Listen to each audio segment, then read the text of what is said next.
Hello, how are you doing? I'm Vera and welcome to my channel. On here, I read out stories that I receive from my subscribers and followers. Stories in need of your advice and opinions. And so if you love unique stories, welcome, you are at the right place. Now, if you are going through something that you cannot talk to anyone close to you about, we've got you. Just write out your story and send it to my TikTok page at vera.ish. I'm going to leave it on the screen. Write out your story and send it to me. And when I post your story, I'm going to notify you that your story is up. Subscribe to this channel and like this video. And don't forget to turn on your notification bell so that when I post, you'll be notified immediately. Shout out to Sandra Saki8614 for being the first person to comment on my last post. I love you, babe, and thank you so much for the support. Now, without further delay, let's get right into it. I have a cold today, so don't mind my voice if it feels a little off. Story number 1. In 2009, I had just entered a university in another region. I didn't know anyone, nor did I have any family there. I stayed in a hostel with roommates and attended all my lectures. I met a girl in my class who later became my friend. She stayed in a room alone. This is how it started. I went to photocopy a handout and she came later and met me there. She asked me to photocopy one for her, which I did. I paid for her and mine, and we became friends thereafter. Now, this girl was Ivorian, and she was very pretty, curvy, and light-skinned, whilst I was very curvy, busty, and dark-skinned. I was quiet, and she was loud, outgoing, and very friendly. She was everyone's friend. Let's call her AJ. Fast forward, she had a boyfriend who had a main girlfriend. Let's call the guy K, and his girlfriend Cooks. They were both in level 300, while AJ and I were in level 100. AJ talked about K every day. She loved him so much, and she believed he loved her too. One day, on our way from lectures, I met Cooks, and we exchanged pleasantries. Same time the next week, I met her again, and we became familiar. The next time I met her, we spoke at length. She confided in me, telling me her boyfriend was the man AJ was dating, and she somehow knew K would not take AJ far. She said her parents and K's parents are aware of their relationship, and that when her dad passed, his parents saw to it that she and K shared a room during the funeral. That is how much their families approved of their relationship. She told me to tell AJ that she's not insecure. However, she's sounding a word of caution to her so she doesn't get her heart broken, because as for her, she knows she's going to end up with K. I was very surprised when I took leave of her and resumed walking to my room. On one hand, I wanted to tell AJ about Cooks, and on the other hand, I loved seeing her happy, and I didn't want to burst her bubble, so I kept mute. Although I didn't tell her about my encounter with Cooks, I kept telling her to be careful with K and to take things easy, but it was already too late. She was head over heels in love with him, and no amount of caution proved beneficial. A couple of weeks later, I was in my room when AJ called me around 6:30 a.m. She said, "Come over to my hostel right now," and hung up. I quickly got dressed and went to her place. She had scattered her room and broken all of her enamel plates. She sat on the floor crying when I got there. "What happened? Talk to me, please," I said. I sat on the floor with her and gave her a hug. We were locked in a hug for about 20 minutes when she said, "He has a girlfriend." Apparently, K came to spend the night with AJ, and Cooks went over to the apartment and caught them in bed. K, not wanting to mess up his relationship with Cooks, went with her, leaving AJ behind. K chose Cooks, and AJ wasn't having it. She fought with Cooks, and things got messy. K stopped contacting AJ, and she had to accept things and heal. During her healing process, I was there for her throughout. I cooked, cleaned, did her assignments, and allowed her to stay over at my place for a week. Later, I went with her to tidy up her hostel and slept there after. Soon, she was beginning to recover from her heartbreak. She was beginning to be cheerful again. I was so happy I had helped her heal, and that satisfied me. During this period, I met a medical doctor who worked at the teaching hospital on my way to lectures one morning. Let's call him Lee. Lee gave me his card and wanted to be my friend. I took the card and forgot about it. That weekend, whilst I was doing my laundry, I saw the card while unpacking the bag to wash, and I texted the number. Lee immediately called and said he would come pick me up at 6 p.m. that day for dinner. I called AJ and told her I won't be around that evening since she had said she wanted to come over to my place. She asked me where I would be, and I told her I would tell her all about it when I get back. At 5:30 p.m., Lee was at my hostel. I hadn't dressed up yet. He waited till 6:40 p.m. when I was ready, and we went to a classy restaurant. I met his colleague doctors and optometrists, and they all liked me. Later that evening, he dropped me at my hostel and said goodbye. I liked this guy. He was a young, promising doctor of about 32 years, and he had really lofty dreams of becoming a surgeon. I liked that we had connected on so many different intellectual levels, and we seemed to agree on almost everything. On Monday at lectures, I told AJ all about D and the dinner. I told her I liked him, and frankly, I thought she was happy for me. Within that week, AJ had asked about Lee several times, but I didn't think much of it. One Friday afternoon, I was with AJ thinking about what to have for lunch when Lee called. He said, "Hello, dear. I was hoping you hadn't eaten, as I'm very close to your side, coming to pick you up for lunch." I immediately said I was interested in having lunch, but I had a friend with me if he didn't mind. He didn't hesitate at all. He asked me to come along with my friend if she's cool with it. He came to pick AJ and I up, and I introduced them both. AJ, being the loud and carefree one, started a conversation with Lee, and I only chipped in when I needed to. We all enjoyed the conversation as we drove to the restaurant. While having lunch, it started to rain, and Lee suggested we go to his apartment after lunch since it wasn't far from the restaurant. We hurried our food and went to Lee's apartment. He was neat and well organized. His space was beautiful and modern. He offered us drinks and switched on the television. Because it was cold, and it was that time of the month for me, I soon started dozing off in the couch while Lee and AJ continued to have a conversation. While I was trying to sleep, I overheard AJ say 500 cedis, so I woke up slightly. Then Lee said he would be back. I woke up and asked AJ what she was talking about with Lee, and she said she was testing him. I trusted AJ. She was my friend after all. Lee came back with 20 Ghana cedis notes, summing up to 500 cedis. He gave the money to me and told me when he's satisfied, I should give the money to AJ. Things got heated fast. AJ quickly undressed and started playing French songs with her phone. She danced, whined, and dragged Lee to the bedroom. I followed them. AJ danced and twerked, and she finally got Lee hard. As the money is, he slept with her. Not once, not twice, but 4 times. What had I just witnessed? Live porn. They had sex in front of me like I wasn't there, and I couldn't say anything. I couldn't even make a sound.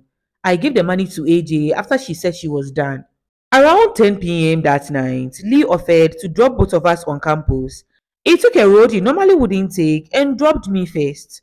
I didn't even say goodbye when I got down from the car. AJ quickly came to the front and they drove off. I don't know what they talked about, but I later realized Lee and AJ were seeing each other for pleasure and for money respectively. Back in class, I did all I could to avoid AJ. I would get to class after time and would leave immediately the lecture was over, so I do not have to talk to AJ. I kept ignoring her calls, and for some reason, she never showed up at my hostel. This went on for weeks. A few days to exams, whilst we were burning candles and abusing coffee, Lee called. He said it was urgent and he needed to talk. I told him he knew where to find me, and he drove to my hostel. I sat in his car to have a conversation with him. Then he said, "Things were going fine with us before you introduced me to your friend. I want you back." Like what? What was I hearing? Without an apology, you want me back? I smiled and told him I can't be with a man who has been with my friend. I came down from his car and walked to my room. I called AJ that night and asked her what happened between she and Lee, and she said they were done. Then I told her he came over to my place and said we should get back together. She told me if I wanted him, I should go ahead. I couldn't believe my ears. What did she mean by I could go on with him? After she had had him before my eyes, I wasn't ready to go back to Lee. Besides, exams was approaching, and I didn't need that kind of distraction. I pushed the thoughts aside and resumed my studies. Fast forward, after one of the papers, AJ approached me and said she wanted to talk. She apologized about the incident with Lee and added it was just sex. How could she be so casual about sex? I accepted her apology and moved on. Fast forward, Lee kept bugging my phone all through the vacation. I finally forgave him and started talking to him again, but I kept my boundary. I strictly friendzoned him and made sure I kept it that way. Years later, I went to do my masters and got a good job. AJ, on the other hand, dated men and was doing so well. She drove, had an apartment, and traveled all over the world. She seized every opportunity to flaunt her lifestyle over social media. She posted all the fancy places I had wanted to go on her status, where she had gone to. One day, my job had to appoint some workers for a workshop in Kenya. I was chosen, and that is where I met my husband. We got married after 2 years of dating, and we have two beautiful children. After 7 years of blissful marriage, my husband still gets the car door for me and holds my handbag. I have visited over 15 countries with my husband. We have companies and businesses in our names, and we are doing very well. Lee is now a surgeon in the US, but still single. He doesn't also have a child. AJ, last I heard, lost her job because she ratted someone out. She keeps posting funny quotes about how marriage is not everything and blah blah blah. My husband has advised me to stay away from her. Now, my advice on the pastor's son, the lady who enhanced their body and their wife, I totally understand why she wanted to get a pound of flesh. However, it is not the best thing to do. We shouldn't allow other people's actions to warrant a reaction which is far worse. She didn't have to do all that for revenge. The effort in scheming, the time and all the emotions spent, in my opinion, was not the best. I hope people learn from my story and realize God works in ways we don't understand. It will all work out on its own for our good. Do you remember the story I posted about the woman who schemed and plotted and then took a friend's man from her? They all stayed in the same apartment. Earlier, a friend had betrayed her and slept with her boyfriend. She sent the story to show that sometimes you don't need to do anything. Like when someone wrongs you, just let them go. What is for you will come to you. You get? So if you are going through something and you are thinking of revenge or plotting against the person, just let it go. Let karma deal with the person and just concentrate on your life. Now, I'm so happy everything worked out great for you and you are thriving. Sometimes things really do work out for you when you don't react and you leave everything to God. When people hurt you, just let them go and concentrate on your life. Just let karma deal with them. However, I think some people feel they have to fight back or take the revenge for themselves. Even though it is the best, some people don't know how to forgive and move on. They feel the best way to move on is to get back at those who hurt them. Some people feel like they have to fight back and get revenge for themselves. Do you think when people hurt someone, they should just move on and live their life? Or do you think they should scheme, plan, and get back at them? Are you team violence or team karma? Let me know in the comment section down below. Anyway, this sender is obviously not asking for any advice. So if you have any opinions about this story, just write story number 1 and leave your opinions. She's going to be in the comment section reading them. Let's move on to story number 2. I am a 15-year-old girl who lives in the United States. I have been dating a guy in Africa for some time now, and we really love each other. But the problem is that I am too young. He is 22 years old. Don't get me wrong, all we talk about is friendly and nothing PG related. I made it clear to him that he would have to wait until I'm 18 before we became official. And he understands. However, the problem is that my mom looked through my phone and saw our chats. She knew we were dating because of the way I saved his number. Without hearing me out, she threatened him and blocked him. She even seized my phone so I wouldn't be able to talk to him. Honestly, I really like him, and I know he likes me too. But I don't want to get him into trouble. My mom told all my family members, and they had nothing to say about my feelings and insulted me. Don't get me wrong. I'm a very matured person for my age, but I am very confused. I want to text him now that I have my phone, but I am scared that he will totally stay away. I know the age difference is concerning, but he never made me do anything inappropriate. All I hear is that I am wrong and stupid for what I did. Hi babe, I just want you to know I understand how you feel. It is really normal to have strong feelings for someone. I know the situation can be confusing and tough to deal with. Now hear me out. There is a big age gap between you and him. You are 15 years old and still in high school. He is 22 years old and already an adult. At 15, you are discovering who you are and what you like, whilst is likely thinking about adult things, which might not match what you want right now. Even if you feel mature, he has more life experiences, which can change how he sees things. This might make it hard for both of you to understand each other. It might make you feel like you should do things you are not ready for. Maybe the way they went about it is not the best, but your mom and family are just concerned about you. They just want to keep you safe. And they are seeing this relationship as risky. There's a reason why it is against the law for an adult to date a minor. It's too old for you, babe. I don't think it's a good idea to contact him at all. If you want to date him when you're 18, then wait till you're 18 and then contact him. If it's still the one you want to be with, then you go ahead. But for now, it's a bad idea. Concentrate on yourself right now and build yourself up. Take care of yourself, babe. Anyway, if you have any advice for this sender, just write story number 2 and leave your advice and opinions. She's going to be in the comment section reading them. Now let's move on to story number 3. When I was 17 years old, I met a guy on my way to school. He was around 22 years old at the time and owned a salon in our area. He asked me out and I told him I would think about it, but deep down, I already loved him. Some weeks later, I agreed to be his girlfriend and he showed me love all the time. He always bought things for me, but I always rejected them because I couldn't take them home. One day on my way to a tutorial, I stopped by his salon to check on him, but the door was locked. I called him to see where he was, and when he picked up, he told me he was sick and at home resting. So I decided to check on him at his house. This was my first time visiting his house. When he saw me, he welcomed me with a hug and we chatted for a while. When I told him I wanted to leave, he tried to get me to sleep with him, but I declined and left hungrily. That day, I was disturbed because it was my first time I had gone to a man's house and he wanted to sleep with me. Weeks later, he asked me again to come to his house and promised that what happened last time wouldn't repeat itself. Being a young lady, I went there and at first things were good. We were chatting and vibing, but when he made a move again, this time he forced me and took my virginity. I cried a lot that day because I told myself that I was finished. However, he reassured me that he wouldn't leave me and he kept his word. Our love even grew stronger and he flaunted me around to the extent that everyone in the community knew about our relationship. 2 months later, I found out I was pregnant and told him about it. He accepted it and told me to keep it. But I said I couldn't because if my parents found out, they would kill me. He told me he couldn't do an abortion for me and that if I did, I would die. So I kept the pregnancy from my parents and we continued talking and our love grew stronger.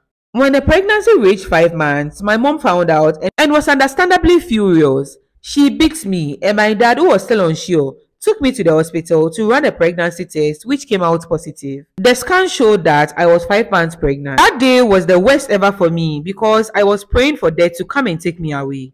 My dad asked me how it all happened and I explained everything to him. He asked me to call the guy and as usual, he was very caring over the phone, not knowing my parents were there with me. I told him my parents found out about the pregnancy and he was scared. He asked me what they said.